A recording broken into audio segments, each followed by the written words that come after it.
नमस्कार, मैं निकिता रस्तोगी स्वागत करती हूँ आपका डीएनपी इंडिया में। हम नजर डालेंगे आज की बड़ी खबरों पर। तो चलिए शुरुआत करते हैं बुलेटिन की, जिसमें सबसे पहले बात होगी पीएम मोदी के भागलपुर दौरे की, जिसके लिए किसानों में काफी उत्साह दिखा। फिर बताएंगे तेजस्वी ने किया पीएम मोदी पर हमला, तो एक बार फिर कैसे मोदी के हनुमान बनकर सामने आए चिराग पासवान। फिर बताएंगे कि ब्रजेश पाठक का वो कौन सा बयान जिससे विधानसभा में मच गया घमासान। फिर दिखाएंगे कैसे महाकुंभ पर सवाल उठाने वालों को सीएम योगी ने दिया करारा जवाब। फिर चर्चा उस पर भी कि महाशिवरात्रि से पहले क्यों लगी वीआईपी दर्शन पर रोक।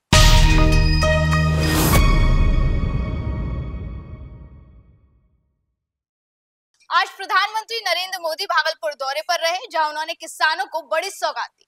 प्रधानमंत्री ने लाखों किसानों के खातों में किसान सम्मान निधि की 19वीं किस्त ट्रांसफर करी। पीएम मोदी के कार्यक्रम में शामिल होने के लिए दूर दूर से किसान यहां पहुंचे। किसानों में पीएम मोदी को देखने और सुनने के लिए खासा उत्साह दिखा।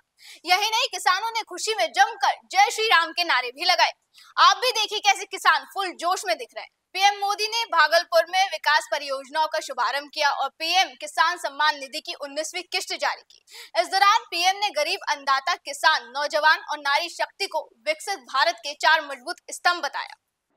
साथियों, मैंने लाल किले से कहा है कि विकसित भारत के 4 मजबूत स्तंभ है। ये स्तंभ है गरीब, हमारे अन्नदाता किसान, हमारे नौजवान, हमारे युवा और हमारे देश की नारी शक्ति। एनडीए सरकार चाहे केंद्र में हो या फिर यहां नीतीश जी के नेतृत्व में चल रही सरकार हो, किसान कल्याण हमारी प्राथमिकता में है। बीते दशक में हमने किसानों की हर समस्या के समाधान के लिए पूरी शक्ति से काम किया है। किसान को खेती के लिए अच्छे बीज चाहिए, पर्याप्त और सस्ती खाद चाहिए, किसानों को सिंचाई की सुविधा चाहिए, पशुओं का बीमारी से बचाव चाहिए और आपदा के समय नुकसान से सुरक्षा चाहिए। पहले इन सभी पहलुओं को लेकर किसान संकट से घिरा रहता था। जो लोग पशुओं का चारा खा सकते हैं, वो इन स्थितियों को कभी भी नहीं बदल सकते। पीएम मोदी की भागलपुर जनसभा पर आरजेडी सुप्रीमो लालू यादव और बिहार विधानसभा में नेता प्रतिपक्ष तेजस्वी यादव ने सोशल मीडिया के माध्यम से हमला किया, जिस पर एलजेपीआर के राष्ट्रीय अध्यक्ष और केंद्रीय मंत्री चिराग पासवान ने तेजस्वी पर पलटवार किया। दरअसल तेजस्वी ने पीएम मोदी को घेरते हुए किसानों की समस्याएं, चुनौतियों और आय से जुड़े कुछ सवाल किए। सुनिए तेजस्वी यादव ने क्या कहा। देखिए, बिहार का चुनाव है और एकमात्र चुनाव सिर्फ बिहार में ही होने वाला है इस साल में। दिल्ली का चुनाव खत्म होते ही हमने पहले भी कहा था कि सब बिहार कूच करेंगे, कूद कूद के लोग जो है बिहार आएंगे। लेकिन बिहार ने इतना 20 साल तक इन लोगों को डबल इंजन को सरकार चलाने का मौका दिया।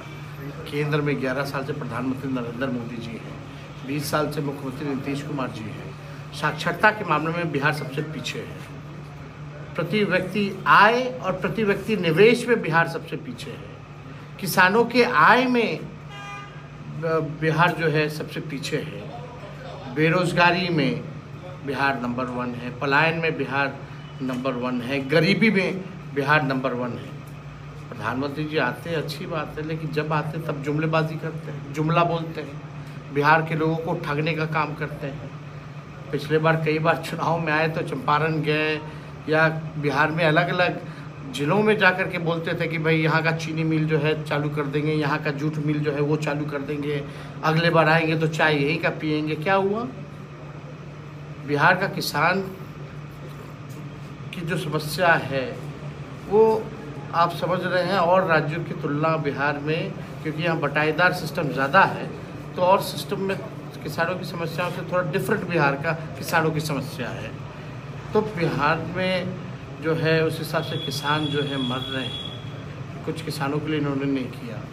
ये कहते थे 22 तक दुगुना कर देंगे, दुगुना तो छोड़िए, किसान महंगाई से इतना तबाह हो गया है कि महंगाई के कारण जो इनका और आय जो है कम होता जा रहा है। तो देखिए ये जुमलेबाजी मोदी जी केवल करेंगे। बिहार को इन्होंने बजट पर छलने का काम किया, ठगने का काम किया। जिसके बाद तेजस्वी के इन सवालों पर मोदी के हनुमान कहे जाने वाले चिराग पासवान ने जमकर पलटवार किया। चिराग ने कहा कि अब उन्हें इतनी चिंता क्यों हो रही है, जब वो सत्ता में थे तब उन्हें ये चिंता क्यों नहीं हुई। उनका भी बयान सुनिए। नेता प्रतिपक्ष किस बात पे सवाल उठा रहे हैं तो समझ के परे, भाई देश के प्रधानमंत्री हैं, उनको तो खुश होना चाहिए। देश के प्रधानमंत्री बिहार में इतना समय दे रहे हैं, बिहार की वो इतनी चिंता कर रहे हैं, और जो लोग ये बात बोलते हैं ना कि भैया अभी चुनाव का समय आ रहा है तो प्रधानमंत्री आ रहे हैं, तो पूछिए उनसे कि दरभंगा जब प्रधानमंत्री आए थे तो उस वक्त दिल्ली का चुनाव नहीं था, उसके बावजूद भी प्रधानमंत्री को चिंता थी ना बिहार की। जब यहाँ पे हम लोगों ने जनजातीय दिवस, गौरव दिवस हम लोगों ने मनाया था, जमुई में प्रधानमंत्री आए थे कि नहीं आए थे? चुनाव में लोकसभा में प्रधानमंत्री जी ने जो जो वादे किए, एक एक करके प्रधानमंत्री अपने हर वादे को पूरा कर रहे हैं, और उसी क्रम में लोकसभा का चुनाव समाप्त अभी 7-8 महीने हुए नहीं कि प्रधानमंत्री जी का दरभंगा, जमुई, अभी आज भागलपुर आने, एक के बाद एक दौरा प्रधानमंत्री जी की प्राथमिकताओं को दर्शाता है कि बिहार उनकी प्राथमिकता में है। विकसित बिहार बनाने के संकल्प के साथ प्रधानमंत्री निकले हैं, और इस बार के चुनाव में, विधानसभा के चुनाव में जब पुनः डबल इंजन की सरकार बिहार में बनेगी तो अगले 5 साल बिहार के लिए स्वर्णिम काल के तौर पर साबित होगा। में जाता है तब इनको इतनी चिंता काहे के लिए हो जाती है प्रभु? जब ये रहते हैं सत्ता में तब इनको चिंता क्यों नहीं होती? कौन था बैक टू बैक बिहार की सत्ता में 15 साल तक 90 के दशक में, जिसकी वजह से लोगों का पलायन हुआ? जंगल राज बिहार को क्यों कहा जाता है? इन्हीं लोगों की वजह से कहा जाता है ना। आज की तारीख में देश का विश्वास प्रधानमंत्री पर है, और उस विश्वास पे खरे उतर रहे हैं। वादा पूरे करने की गारंटी प्रधानमंत्री। यूपी विधानसभा में बजट सत्र की कार्रवाई चल रही है, और 5वें दिन सदन में बजट पर हो रही चर्चा के दौरान उप मुख्यमंत्री ब्रजेश पाठक की एक टिप्पणी पर हंगामा हो गया। उनके इस बयान पर समाजवादी पार्टी के विधायक डिप्टी सीएम के खिलाफ नारेबाजी करने लगे। इसके साथ ही सपा विधायक सदन में धरने पर बैठ गए। दरअसल डिप्टी सीएम ब्रजेश पाठक ने सदन में दिवंगत नेता मुलायम सिंह यादव के एक पुराने बयान का जिक्र कर दिया, जिसका सपा विधायकों ने कड़ा विरोध जताया। विधानसभा में सपा विधायक समरपाल सिंह के एक सवाल पर प्रतिक्रिया देते हुए ब्रजेश पाठक ने कहा कि नेताजी यानी मुलायम सिंह का सम्मान तो बहुत किया, सपा वाले नेताजी की हर बात मानते हैं, क्या वो बात भी मानेंगे कि लड़कों से गलती हो जाती है? अच्छा, नेताजी का सम्मान तो बहुत किया आपने, अभी चर्चा किया कि नहीं किया? नेताजी की सब कही बात मानते हैं ना? मानते हैं ना? बोलो मानते हैं? वो वाली भी मानोगे? लड़कों से गलती हो जाती? शेरमान खान नहीं, वो विषय नहीं, वो विषय नहीं है। मैंने उस विषय का संज्ञान नहीं लिया, इस टिप्पणी के बाद सपा विधायकों ने हंगामा शुरू कर दिया और जमकर विरोध प्रदर्शन करने लगे। विधानसभा अध्यक्ष सतीश महाना लगातार विपक्ष के सदस्यों को शांत कराने की कोशिश करते रहे, लेकिन सपा विधायकों ने नारेबाजी जारी रखी। इस दौरान नेता प्रतिपक्ष माता प्रसाद पांडे ने कहा, नेताजी सम्मानित व्यक्ति रहे हैं, उनके लिए इस तरह की टिप्पणी नहीं की जानी चाहिए। साथ ही कहा कि मंत्री जी ने जानबूझकर विवादित बयान दिया है। वहीं यूपी विधानसभा में ही आज सीएम योगी महाकुंभ 2025 पर सवाल उठाने वाले लोगों को करारा जवाब देते दिखे। सीएम ने कहा कि वामपंथियों और सेक्युलरों ने केवल महाकुंभ की आलोचना की। महाकुंभ में जिसने जो ढूंढा उसे वो मिला। गिद्धों को केवल लाश मिली और सुअरों को केवल गंदगी। सुनिए उन्होंने क्या कुछ कहा। महोदय, मुझे सोशल मीडिया हैंडल पर एक बात बहुत अच्छी लगी। एक सज्जन ने इस बात को कहा, और उसने जो लोग महाकुंभ का विरोध कर रहे थे उनके बारे में उसने बहुत सटीक टिप्पणी की। उन्होंने कहा कि पिछले 1.5 महीने में आप वामपंथियों, समाजवादियों की बाल खगाल लीजिए, महाकुंभ को लेकर के विश्व भ्रमण के अलावा कुछ नहीं दिखेगा। गंदगी, अव्यवस्था, पर्यटकों की परेशानी के अलावा इनकी बजबजाती वाल पर दूसरी कुछ भी नहीं मिलेगा। लेकिन इन सब से इतर धरातल पर इनकी बजबजाती विचारधारा का कोई असर नहीं है।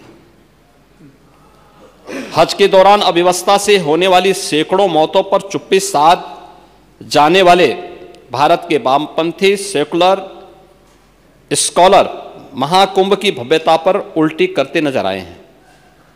हर बार इनकी कोशिश महाकुंभ को बदनाम करने और फेल करने की रही, लेकिन ऐसे तमाम लोगों की मंशा को दरकिनार करते हुए करोड़ों लोगों ने आस्था की डुबकी लगा करके इनके जले पर नमक छिड़कने का ही काम किया है। उन्होंने आगे लिखा है कि महाकुंभ के दौरान दुखद हादसा हुआ, इसके बाद भी आस्था और विश्वास तमाम परेशानियों पर भारी पड़ी। तीर्थयात्री समस्त परेशानियों और मुश्किलों का पहाड़ चढ़कर भी प्रयागराज महाकुंभ पहुंचे, वहां से स्नान कर खुशी खुशी वापस लौटे।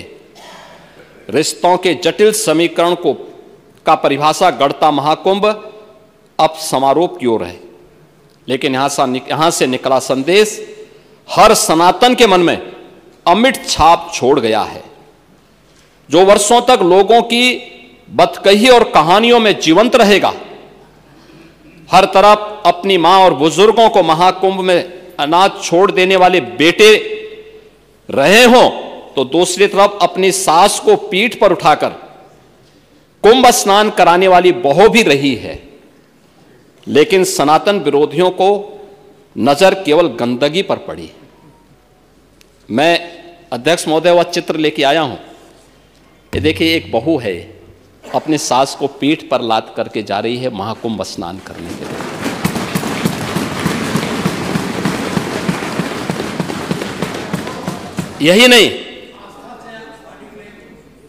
यही नहीं, आगे एक और बात कहते हैं। किसी ने सच कहा कि महाकुंभ में जिसने जो तलाशा उसको वह मिला। गिद्धों को केवल लाश मिली, सूअरों को गंदगी मिली, संवेदनशील लोगों को रिश्तों की खूबसूरत तस्वीर मिली, आस्थावानों को पुण्य मिला, सज्जनों को सज्जनता मिली, गरीबों को रोजगार मिला, अमीरों को धंधा मिला, श्रद्धालुओं को साफ सुथरी व्यवस्था मिली, पर्यटकों को अव्यवस्था मिली, सद्भावना वाले लोगों को जाति रहित व्यवस्था मिली, भक्तों को भगवान मिले। मतलब सबने अपने स्वभाव और चरित्र के अनुसार चीजों को देखा है। एक ही घाट पर सभी जातीय वर्ग के तीर्थयात्री स्नानार्थी बिना किसी भेदभाव के नहाते रहे। सनातन की सुंदरता आखिर समाजवादी और वामपंथियों को कैसे नजर आएगी? लेकिन इनके द्वारा लगातार किए जाने वाले प्रश्न इनकी नियत को ही संदेह के दायरे में खड़ी करती है। महोदय, ये टिप्पणी अचानक नहीं है। ये टिप्पणी भारत की टिप्पणी है, भारत की भावनाओं की टिप्पणी है। और जो स्वयं कुछ कर नहीं सकते थे, जिन लोगों ने अपने समय में इस पूरे आयोजन को अव्यवस्था और भ्रष्टाचार का शिकार बनाया था, आज वे महाकुंभ पर इस प्रकार की टिप्पणी करके भारत की भावनाओं के साथ ही खिलवाड़ करने का काम कर रहे हैं। और मैं तो केवल इस बारे में एक बात कहना चाहूंगा कि महाकुंभ ने पूरी दुनिया को भारत की सनातन एकता का संदेश देकर के एक भारत श्रेष्ठ भारत के प्रधानमंत्री मोदी जी के विजन को ही चरितार्थ करके दिखा दिया है कि विश्वास है तो पूरा भारत अपना सहयोग देने के लिए उतनी ही तत्परता के साथ खड़ा है जो महाकुंभ में दर्शन होता हुआ दिखाई दे रहा है। वह इस दौरान उन्होंने समाजवादी पार्टी पर तंज कसा। सीएम योगी ने कहा कि हमने समाजवादी पार्टी की तरह आस्था के साथ खिलवाड़ नहीं किया। साथ ही उन्होंने 2013 में सपा की सरकार में आयोजित कुंभ की व्यवस्था को लेकर भी निशाना साधा। महाशिवरात्रि वाराणसी का सबसे बड़ा पर्व माना जाता है। विशेष तौर पर इस बार महाकुंभ की अंतिम तिथि होने की वजह से वाराणसी में लाखों की संख्या में श्रद्धालुओं के आने का अनुमान है। वहीं काशी विश्वनाथ मंदिर में भी पहुंचने वाले 15 लाख से अधिक श्रद्धालुओं को दर्शन प्राप्त कराने के लिए हर एक व्यवस्थाओं को बेहतर ढंग से जमीन पर उतारने का प्रयास किया जा रहा है और इसी को ध्यान में रखते हुए बड़ा फैसला लिया गया है। बढ़ती भीड़ को ध्यान में रखते हुए महाशिवरात्रि पर दारा नगर से काशी विश्वनाथ मंदिर मार्ग से गुजरने वाले सबसे बड़ी शिव बारात को अगले दिन 27 फरवरी को निकालने का निर्णय लिया गया है। अतिरिक्त लाइन और अतिरिक्त अधिकारियों की तैनाती के साथ साथ महाकुंभ से आने वाले साधु संतों के मंदिर में प्रवेश के दौरान भी मंदिर प्रशासन की व्यवस्थाएं सुचारू रूप से चलती रहे, इस बात का भी खासा ध्यान रखा जा रहा है। इसके अलावा काशी विश्वनाथ मंदिर में 25 से 27 फरवरी तक पूरी तरह प्रोटोकॉल दर्शन बंद रहेगा। महाशिवरात्रि के दौरान 32 घंटे तक अनवरत बाबा का दरबार शिव भक्तों के लिए खुला रहेगा।